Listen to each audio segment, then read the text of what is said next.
Hi everyone, welcome back to Canary Cast. Me and Jake are back with another of these transfer specials. A bit of a defender theme this week, both ins and outs. Couple of rumours to discuss, and then a couple of rumours about outgoing players as well. Jacob, you all good? Yeah, man, all good here. Yourself? Yeah, can't complain, my man. Right, Good let's stuff. speak about Ryan Bennett first, because it's a weird one, isn't it? So It's just to it's yeah. Go on. set the scene, he left in summer of 2017, so that's Webber's first summer. Feels like a So lifetime ago. Webber Yeah, it does feel like a long time ago. Well, Webber obviously felt that he should just let his contract expire then. Yes, we had a big wage bill then. This is the same summer that John Ruddy and co left as well. Both Bennett and Ruddy ending up at Wolves and went and got promoted. I remember thinking at the time it was a good move for both of them, actually, Jacob. Yeah, it was. Well, John Ruddy, I think we knew was happening, wasn't it? It was kind of a nice goodbye, but Ryan Bennett was always one of those that kind of flattered to deceive, wasn't he? Always in and out of the team. We weren't really sure what he offered. He was really promising when he came from Peterborough. It was like, okay, this lad is going to be next Craig Fleming, Malky Mackay potentially. This never really happened. But since he's been at Wolves, he's really improved. I think the back three with Nuno put in has really improved him. And I know he's kind of fallen out there and then gone to Leicester, but he has definitely improved since he's left the club. Yeah, yeah, definitely. It was a good move for him and he's definitely improved. However, 30 now, and for me personally, I don't know where it's come from because it just doesn't fit the bill at all. No, he again, like you say, it was. He's always had a weird kind of enigma around him. Like even that move to Leicester was odd, wasn't it? Like in the January, and just like why they signed him? But I think I watched him a couple of times for Leicester, and in a back four, he doesn't look comfortable. His flaws in his pace are exposed, but then he does offer experience potentially. I guess the only reason I could see him coming in would be if Tim Closer left for that experience. Yeah, I saw Hodgie tweeting about it earlier, saying that it was a nostalgia signing and that fans are just jumping on the nostalgia bandwagon. But yeah, like I said, it doesn't fit the bill at all for me. And I know there's that quote out there about him still having a house here and wanting to move his family back here. But it's not necessarily guaranteed that he'd even want to come back at the minute because Webber let his contract run down. He might even have a bee in his bonnet about it still. It stinks of agents floating around because he's obviously fallen out with Nuno because he was a starter there, wasn't he, alongside Connor Cody, Willy Bolly. Fallen out with Nuno, gone to Leicester, again, kind of as a backup there. And then Wes Morgan was kind of chosen to be in front of him, wasn't he? So alongside Johnny Evans, who Wes Morgan, 35, you're thinking, blimey. Obviously, Brendan Rodgers doesn't completely trust him. For me, I like you say, there's no sell on value, big wages. There is literally experience. That's about it. And he does like the area, which is great. But it stinks of a really just not Webber signing. But then we said the same when we heard reports about Lucas Rupp before it happened. So you never know. Yeah, you say experience, and we've said he also has improved since he's left Norwich. But I don't think he offers that much more experience than like a Hanley or a Closer. I don't think he's light years ahead of them. No, that's the only reason I could see it happening, as if Tim Closer left. But then, is anyone going to buy him right now? I know he's obviously said in the past about going back to Switzerland and has also kind of wanted to go back to the Bundesliga as well. I've seen him in the past, but considering he's only just come back from a knee injury himself, I'd be very surprised if someone purchased him for a risk. He's 32 now himself, and I don't think he has that much more to offer a new club. I think here he would be perfect backup to whoever comes in alongside whoever plays next season. I think defence is one of those that needs to be sorted out, really, doesn't it? Because we have Hanley, Zimmerman, and Closer are all injury prone. I think you've got to say in the last couple of years. And it's still pretty much the same defence that conceded, what was it, 56 goals in the champ? Yeah, 56, 57, and then obviously 75 this year. So, Yeah. a lot of goals. Yeah. Okay, just as a final word on Bennett, do you want to see him come in or not? I personally don't. No, mate. I think it's going. It's not nostalgia because I don't think he's really a legend. He was a bit part player here, but for me, it's going backwards. And I think with Webber and Farke, they only look forward, really. Yeah, completely agree. Right, let's move on then to the other rumour, which is Alfie Mawson from Fulham, centre half, bit of a ball player. You've had a little look at his stats and everything, Jacob. Just run us through it. Knee injuries, lots and lots of knee injuries. He was so good at Swansea, wasn't he? I remember him being an absolute powerhouse there. Got But himself into sorry, the season he got there's the season Swansea got relegated. So before Fulham bought him, he played 38 games in the Prem. He played all of them. Yeah, and he was up in that England squad, wasn't he? Up and around it, and you're thinking, this is a lad who can definitely get in there. He's good in the air, good on the ball. He was good at Barnsley, wasn't he? He started his career at Brentford, and just because he started a club doesn't mean he's going to be good. But with Brentford's kind of style, what they see from a player, why they purchased him. He was great at Swansea, and then went to Fulham, 20 mil. Obviously, London, big attraction. Hasn't really worked out since, has it? I think Fulham were very similar to us in terms of, obviously they spent a load of money, but they could not stop conceding goals. And he looked out of his depth there. I don't know how on earth it changed so quickly. I don't know if it's a playing style. I know Swansea was similar, but yeah, since then, and even this season, I think you said off camera he's played about 27 games this year, but since the return of Corona, he had another knee injury and hasn't played. He's behind Tim Ream and Michael Hector. So for me, he hasn't played enough football. And I think with knee injuries, big thing about centre-backs is agility. So I think he would have lost a little bit of pace that he did have. And then that agile kind of way. I've seen a lot of reports that his touch has been affected by this. So whilst he can pass the ball and play out, there's a reason why Scott Parker isn't playing him at Fulham. He's 26, so in terms of age, he fits the bill. But the financial side of it, I can't see us stretching that to that sort of money for him, because it is reported that he signed for Fulham for between 15 and 20. I mean, they're going to want to recoup as much of that as they can, and we're not the club to give them that money.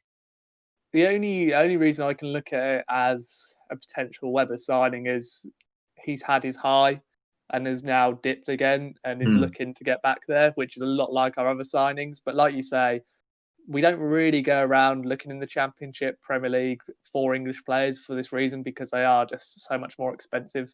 Like you say, it's 15, 20 mil. Fulham will want a lot of that back. Let's be honest.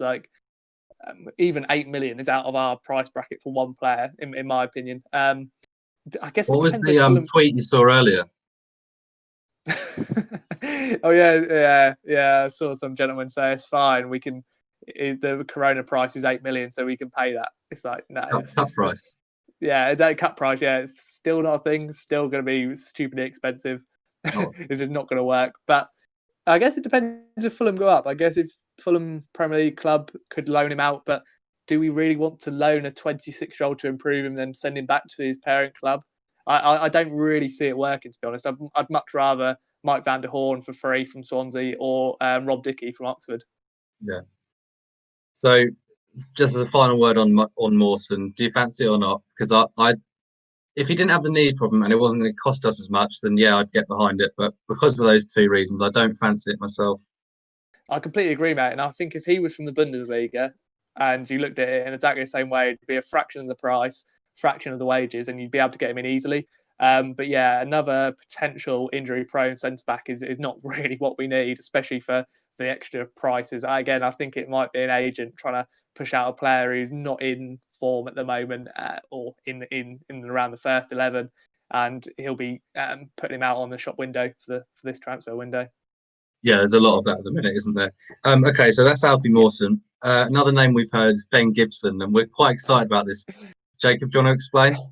We've always banged the drum for Ben Gibson, haven't we? I think, to be fair, it's probably hypocritical because he's probably quite similar to Alfie Mawson in terms of bought for big money at Burnley, 15 odd million in the Premier League, hasn't played, has had injuries in the bowel. So he's exactly the same player, but we just love him because he's left-footed and adds the natural balance we need.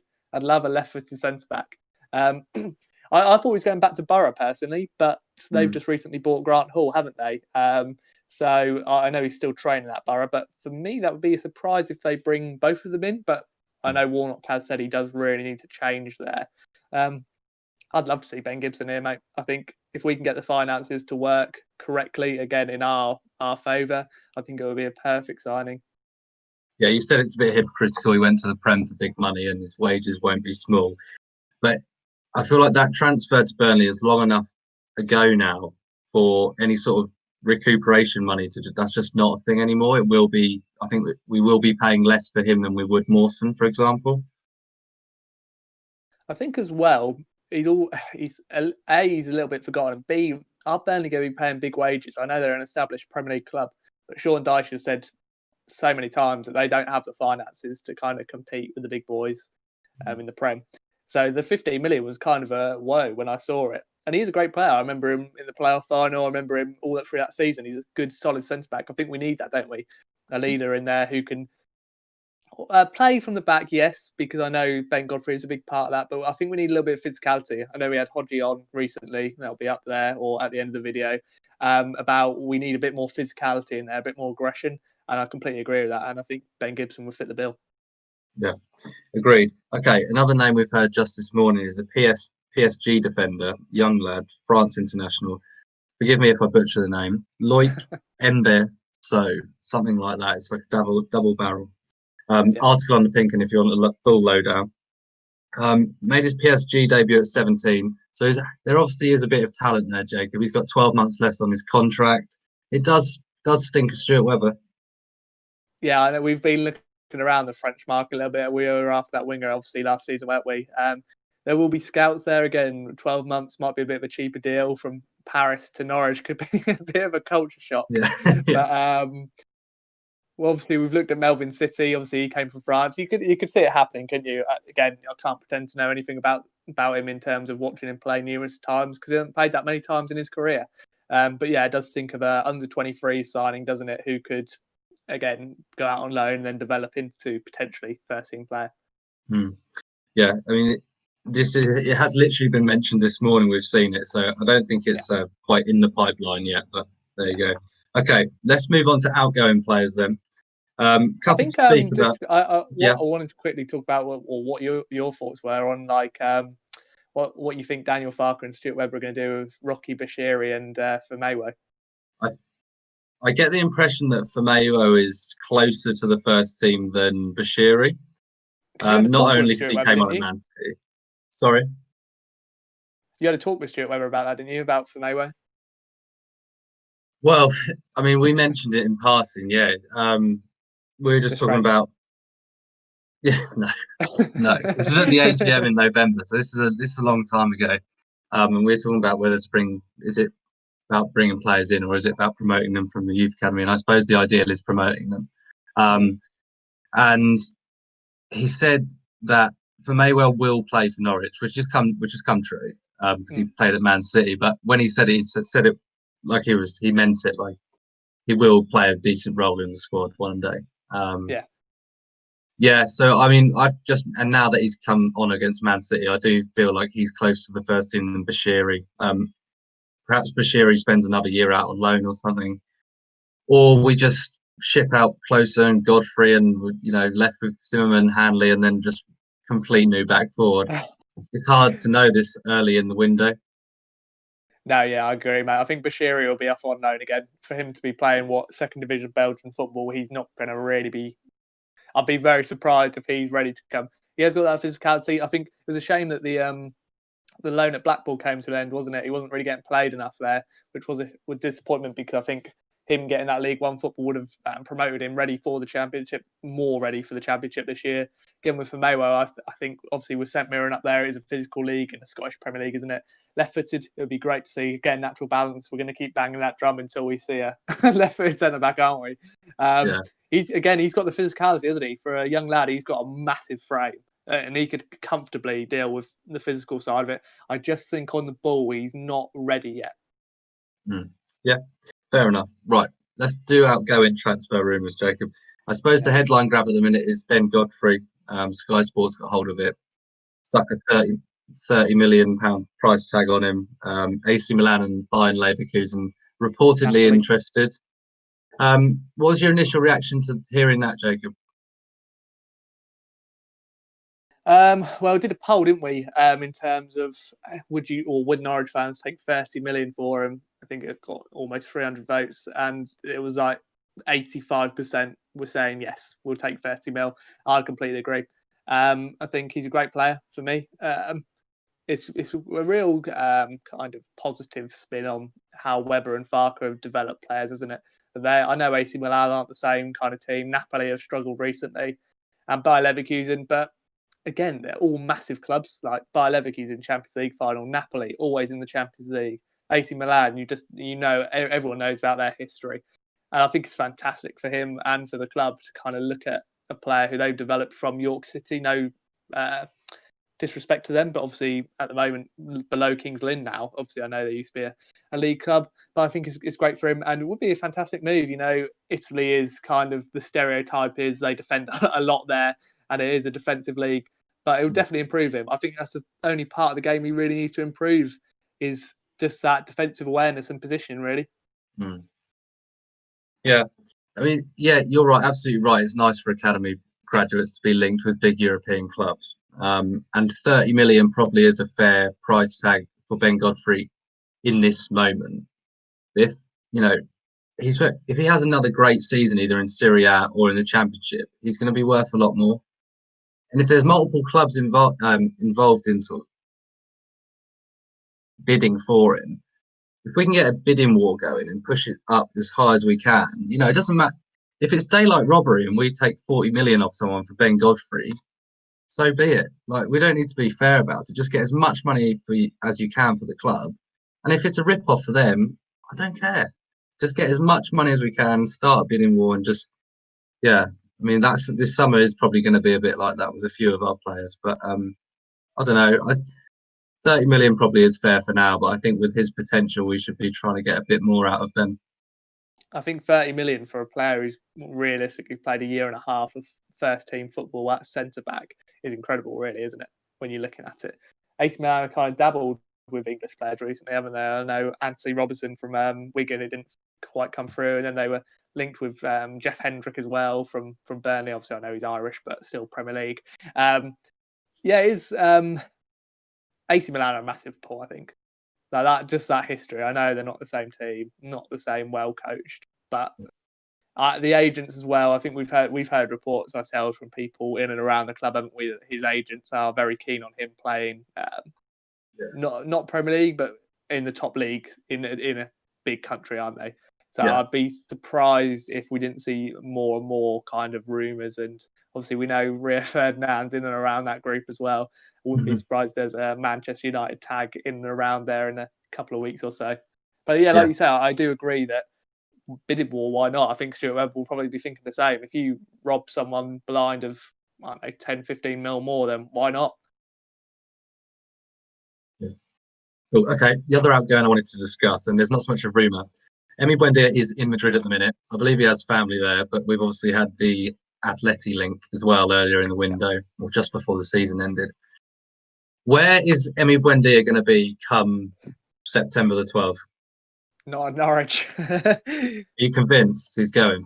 Yeah. I think, I can see the Leeds link as well.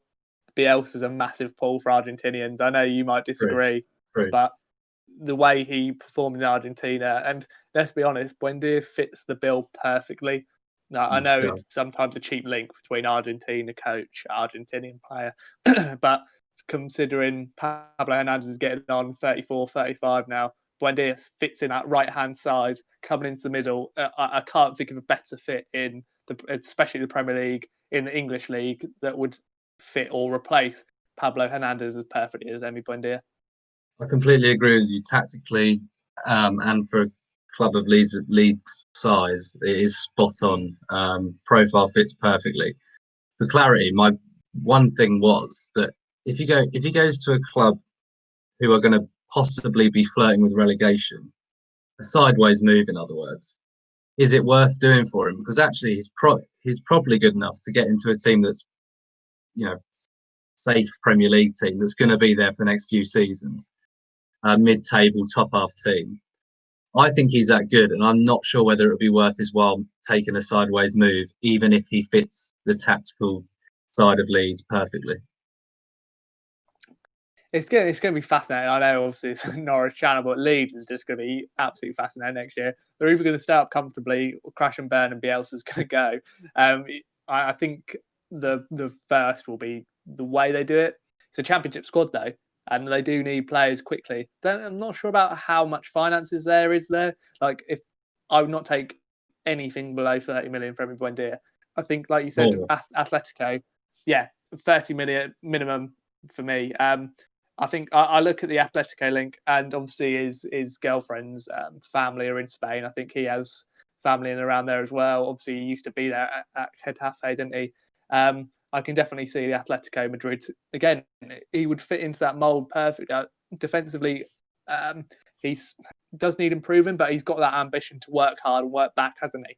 And that would be such a big move for him. You know, Champions League finalists only a couple of years ago. Diego Simeone is one of the best coaches in world football, and he would definitely flourish there. I think, like you said, he could. For me, he can fit into any team in the Premier League. If I was his agent, I'd be saying, don't even think about Leeds. Let's go to Madrid. Get Atleti in conversation, because you are right. That would be such a good move for him, and also we get an awful lot of money. They're the perfect feeder club as well, aren't they? Atletico, like you've seen Guerrero, Falcao, Torres, all and numerous others. That I know there has been some that haven't worked. They're more flair players. I remember Carrasco going there. Buendia does have that side to him where he will chase every lost cause. I think Simeone could mould him perfectly into the correct structure and work on the pettiness. I think that is part of him. He needs that flamboyancy, doesn't he, and that aggression in his play. But it's just moulding that correctly to make sure it's in the favour of the team, not against us like we saw against Burnley, unfortunately.